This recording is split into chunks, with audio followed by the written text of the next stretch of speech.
ये कहानी है दो बच्चों की जो एक गांव में रहते थे। उनमें से एक 6 साल का था और एक 10 साल का। दोनों बहुत अच्छे दोस्त थे, बिल्कुल शोले के जय और वीरू जैसे। दोनों हमेशा साथ साथ रहते, साथ साथ खेलते, साथ साथ खाते पीते, साथ साथ नहाते धोते। नहीं, धोते नहीं, ये थोड़ा ज्यादा हो गया।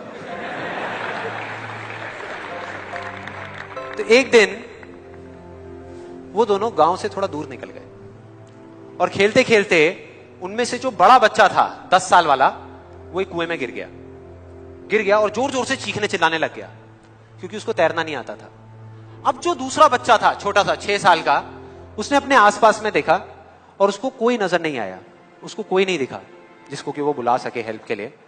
और फिर उसकी नजर पड़ी एक बाल्टी पे जिसपे एक रस्सी बंधी हुई थी। उसने एक सेकंड भी वेस्ट नहीं किया, उस बाल्टी को उठा करके कुएं में फेंक दिया और अपने दोस्त को बोला कि पकड़ ले इसको। उसके दोस्त ने पकड़ा और वो अपनी पूरी ताकत लगा करके पागलों की तरह उसको खींचने लगा। खींचता रहा, अपनी पूरी जान लगा दी उसने। छोटे से बच्चे ने, 6 साल के और 10 साल के बच्चे ने उस बाल्टी को पकड़ा हुआ था। खींचता रहा और तब तक नहीं रुका जब तक उसने अपने दोस्त को बचा नहीं लिया, जब तक वो बाहर नहीं आ गया। अब यहां तक तो ठीक था, यहां तक तो ये कहानी समझ आती है। लेकिन हुआ क्या कि जैसे ही ये दो बच्चे, जब दोनों एक हो गए, जब बाहर आए और आकर के गले मिल रहे, रो रहे और खुश हो रहे, एक तरफ से उनको डर भी लग रहा था। डर था कि अब गांव जाएंगे तो बहुत पिटाई होगी जब उनको बताएंगे कि ऐसे हम कुएं में गिर गए और ये सब चीजें हुई। लेकिन मजे की बात, ऐसा कुछ भी नहीं हुआ। वो जब गांव गए और जा करके उन्होंने अपने घर वालों को बताया, बाकी गांव वालों को बताया, तो किसी ने विश्वास नहीं किया, पूरे गांव वालों ने। और वो अपनी जगह बिल्कुल ठीक थे क्योंकि उस बच्चे में इतनी ताकत भी नहीं थी कि वो एक बाल्टी पानी से भरी हुई वो उठा सके। तो इतने बड़े बच्चे को इतनी ऊपर खींचना तो बहुत दूर की बात है। लेकिन एक आदमी था उस गांव में, उसने विश्वास कर लिया। उनको सब रहीम चाचा कहते थे, उस गांव के सबसे समझदार बुजुर्गों में से एक। और सबको लगा कि यार ये कभी झूठ नहीं बोलते, अगर ये कह रहे हैं तो जरूर कोई ना कोई बात होगी, कोई ना कोई वजह होगी जिस वजह से ऐसा कह रहे हैं। और फिर सारे गांव वाले इकट्ठे होकर के उनके पास में गए और जाकर के बोले कि देखो जी, हमें तो कुछ समझ आ नहीं रहा, आप ही बता दो कि ऐसा कैसे हो सकता है। तो उनको हंसी आ गई। वो बोले कि यार इसमें मैं क्या बताऊं, वो बच्चा बता तो रहा है उसने कैसे किया।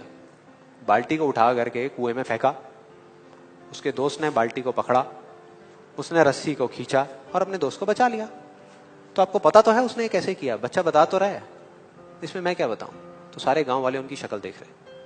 फिर कुछ देर बाद वो बोले कि सवाल ये नहीं है कि वो छोटा सा बच्चा ये कैसे कर पाया, सवाल ये है कि वो ये क्यों कर पाया, कि उसके अंदर इतनी ताकत कहां से आई है। और बोले इसका सिर्फ एक जवाब है, सिर्फ एक, कि जिस वक्त उस बच्चे ने ये किया, उस टाइम पे उस जगह पर दूर दूर तक कोई नहीं था उस बच्चे को ये बताने वाला कि तू ये नहीं कर सकता।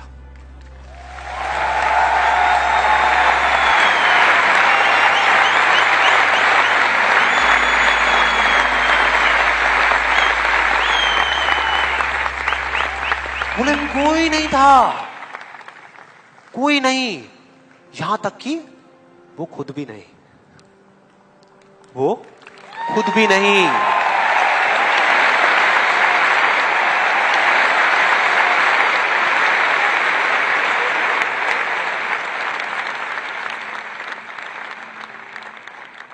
अब मैं आप लोगों से पूछता हूं कि अगर कुछ ऐसा हो जाए, अगर आपको भी उस बच्चे की तरह किसी की आवाज सुनाई ना दे जो आवाजें आपको रोकती है, ना किसी और की ना अपनी, तो क्या होगा?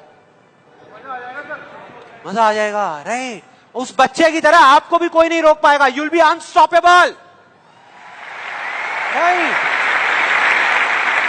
यस और नो? यस और नो? यस और नो? थियोरेटिकली तो ये बात बहुत अच्छी लग रही है सुनने में, लेकिन अगर हम प्रैक्टिकली देखें तो सिर्फ यस बोलने से काम नहीं चलने वाला। ये आप सबको भी पता है और मुझे भी पता है। ये जो अनस्टॉपेबल बनने वाला काम है, उसके लिए क्या करना पड़ेगा? 2 दीवारें तोड़नी पड़ेगी। 2 दीवारें, पहली बनी है दूसरों की आवाज की, कि आपके ऊपर दूसरों की आवाजों का असर होना बंद हो जाए, और दूसरी आपकी खुद की आवाज। ये ज्यादा बड़ी दीवार है। तो अब देखते हैं कि इस पहली दीवार को कैसे तोड़ना है। उस कहानी में उस बच्चे के आसपास में कोई नहीं था उसको रोकने वाला, लेकिन क्या रियल लाइफ में ऐसा होता है? यस और नो? नो। क्या होता है कि हम एक काम करने की सोचते हैं, करना शुरू भी नहीं करते, सिर्फ सोचते हैं कि हमको ये काम करना है, और सामने से 4 लोग आ जाते हैं रोकने के लिए। 4 लोग आ जाते हैं तरह तरह की बातें करने के लिए कि ये नहीं हो सकता। अरे बड़ा इम्प्रैक्टिकल सा आइडिया है। जब कोई नहीं कर पाया तो तू क्या करेगा? होता है ऐसा? कितने लोगों के साथ ऐसा हुआ है? सबके साथ हुआ है और होता रहता है। और मेरे साथ तो पता नहीं कितनी बार हुआ है। किसी के साथ कुछ ज्यादा ही हुआ है लगता है। लगता है उनको राह चलते भी, मेट्रो में भी कोई मिलता है, अबे तू नहीं कर पाएगा चल।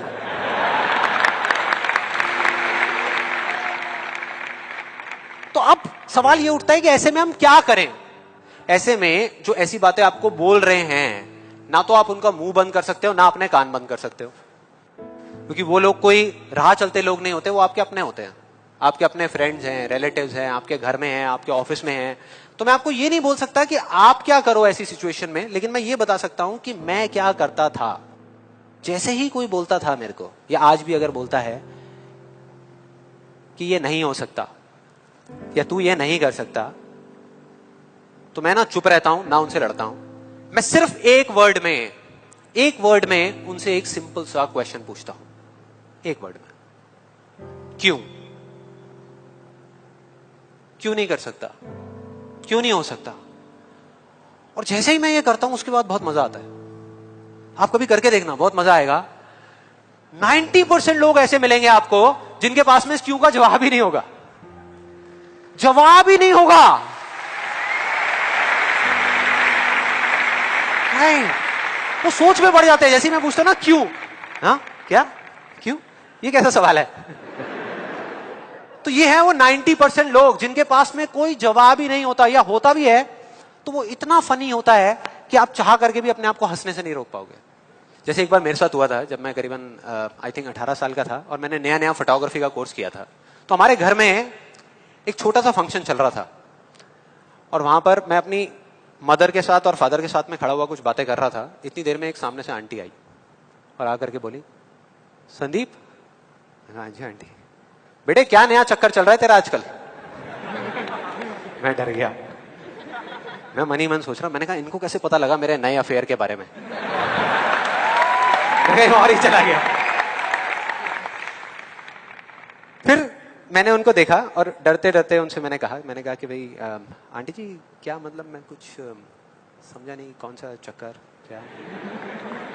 क्या कौन सा? तो आंटी ने बोला, कहते क्यों तू ये फोटोग्राफी नहीं कर रहा आजकल? ये फोटोग्राफी का कोर्स नहीं किया तूने? तो उन्होंने बोला, मेरी थोड़ी सी जान में जान आई। मैंने कहा अच्छा, फोटोग्राफी की बात हो रही थी। फिर उन्होंने बोला, बेटा अगर तू बुरा ना माने तो एक बात कहूं। मैंने कहा नहीं आंटी बोलिए ना। बेटे मेरी अगर तू माने ना, तो ये जो तू फोटोग्राफी के चक्करों में पड़ा है ना, ये सब बेकार की चीजें हैं। इससे अच्छा ये है कि तू कोई और ढंग का काम कर ले या अपनी पढ़ाई लिखाई में ध्यान दे। मैंने वही किया जो मैं हमेशा करता था। मैंने कहा क्यों आंटी जी, आपको ऐसा क्यों लगता है कि मेरा फोटोग्राफी में कुछ नहीं हो सकता, ये फोटोग्राफी बेकार की चीज क्यों है? तो उन्होंने जवाब दिया कि मेरी बहन का बेटा भी गया था बॉम्बे यही सब करने के लिए जो तू कर रहा है, और उसको 4 साल हो गए धक्के खा रहा है, उसका कुछ नहीं हुआ अभी तक। मैंने फिर सुना, फिर मैंने दोबारा से वही क्यों को ले आकर के चिपका दिया। मैंने उनसे पूछा, लेकिन आंटी मेरे को कुछ समझ नहीं आया कि अगर वो कुछ नहीं कर पाया तो मैं कुछ क्यों नहीं कर पाऊंगा? सीधा सा क्वेश्चन है यार।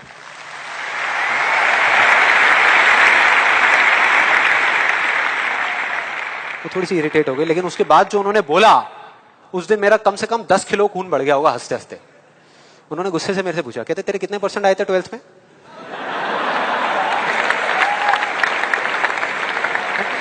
मतलब फोटोग्राफी से इसका कोई कनेक्शन नहीं है दूर दूर तक, लेकिन उनका ये सवाल था कितने % आए थे तेरे 12th में? मैंने कहा जी 85% आए थे।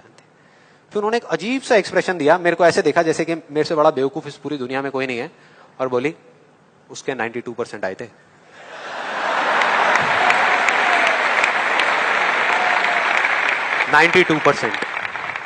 अब बोल। मैं कहा अब क्या बोलूं? अब बोलने को आपने छोड़ा क्या है? क्या कोई है जो ऐसी बातों को सीरियसली ले सकता है? नो, यस और नो? नो, ले ही नहीं सकते। अब बचे 10% लोग जिनके पास में जवाब होता है, एक जेन्युइन वजह होती है। मतलब वो आपको सिर्फ ये नहीं बोलते कि आप नहीं कर सकते, वो आपको बताते हैं कि वो ऐसा क्यों बोल रहे हैं। तो मुझे जब भी कोई ऐसा मिलता है तो मैं उनके पास में जाकर के शांति से बैठता हूं, उनकी सारी बात को समझता हूं, फिर अकेले में जाकर के उस प्रॉब्लम का सोल्यूशन निकाल लेता हूं और अपने पूरे दिल से उस इंसान को थैंक्स करता हूं। क्योंकि इनडायरेक्टली ऐसे लोग हमको हेल्प करते हैं आगे बढ़ने में। लेकिन इसका मतलब ये नहीं है कि उन 10% लोगों की बातों को मैं ज्यादा सीरियसली लेता हूं, या अगर मेरे को उसका जवाब नहीं मिलता तो मैं रुक जाता हूं। क्योंकि जवाब नहीं है इसका मतलब ये नहीं कि हम चलना बंद करते हैं। फॉर एग्जाम्पल, अगर हम अपने घर से ये सोच करके निकले हैं कि जब सारी लाइट्स ग्रीन हो जाएंगी तब मैं अपने घर से निकलूंगा, तो निकल पाएंगे कभी? कोई भी ऐसा कुछ आपको बोलता है आकर के कि आप ये नहीं कर सकते, तो समझ लेना कि वो बोल तो आपको रहा है, लेकिन उसका इशारा आपकी तरफ नहीं है। वो बस इतना सा कहना चाहता है क्योंकि मैं इस काम को नहीं कर सकता।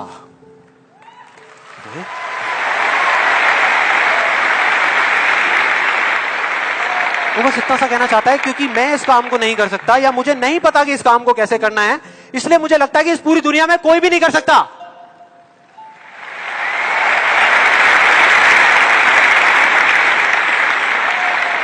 आप में से कितने लोगों ने कहावत सुनी है कि किसी पे जुल्म करना पाप है, लेकिन जुल्म सहना उससे भी बड़ा पाप है? कितने लोगों ने सुनी है? ऑलमोस्ट सबने सुनी है। बिल्कुल इसी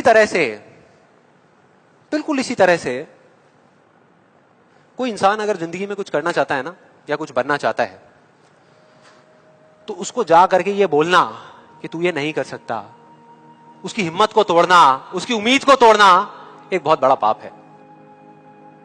क्योंकि कई बार कुछ लोगों के पास में सिर्फ एक उम्मीद होती है और कुछ भी नहीं, लेकिन वहीं दूसरी तरफ किसी को इतना हक देना कि वो आ करके आपके सामने खड़ा हो जाए और आपको कुछ भी बोलता रहे, आपकी उम्मीद को तोड़ दे, आपकी हिम्मत को तोड़ दे, और आप चुपचाप खड़े खड़े उसको देखते रहो, कुछ भी ना कहो, कुछ भी ना करो, ये उससे भी बड़ा पाप है।